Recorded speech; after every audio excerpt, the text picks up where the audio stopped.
Let's have IBM's journey, and who better than passionate Preeti. She's an experienced HR professional for 23 years, 7 years as assistant lecturer, enabling women empowerment at a US and India technical board driven institute. When we see an iceberg, what do we really see? When we see an iceberg, we get to see only the small part of the iceberg, which is above the water. And it is only a smaller part of the larger whole, isn't it?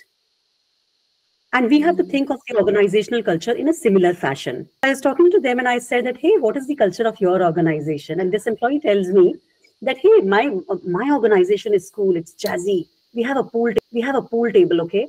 And then there's no dress code. We can wear anything and we can go to office.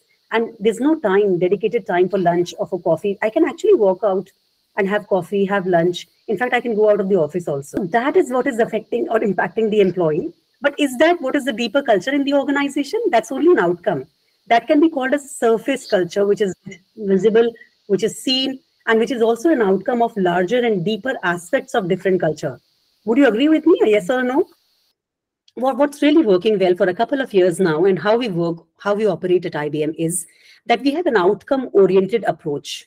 And that's anchored on 4 strategic areas.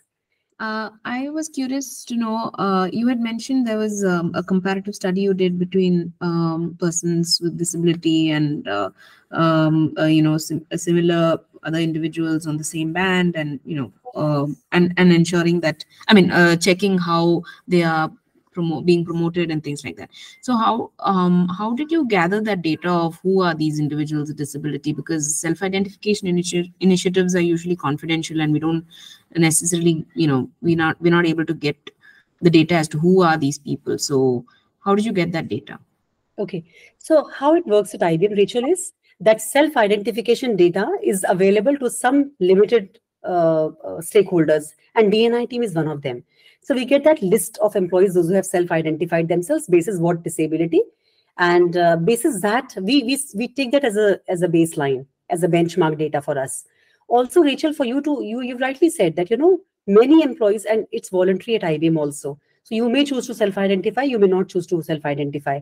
But what we do here is we work on the self-identified list. That's available for D&I folks. I think something that I want to leave you with here is, how does your organization look like? Is it a melting pot or a tossed salad bowl?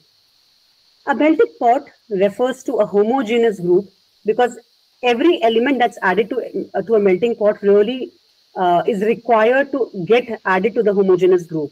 Become like that, feel assimilated, get assimilated. So is your organization driving a culture where you expect all the employees to become a homogeneous group? Or is your organization driving a culture which is like a tossed salad bowl, where each element, each employee for that matter, can maintain their unique identity and still can rub off those flavors on each other? What does your organization look like? And it is a conscious choice. What do you really want your organization to become? Excellent, Preeti. Thank you. Thank you so much.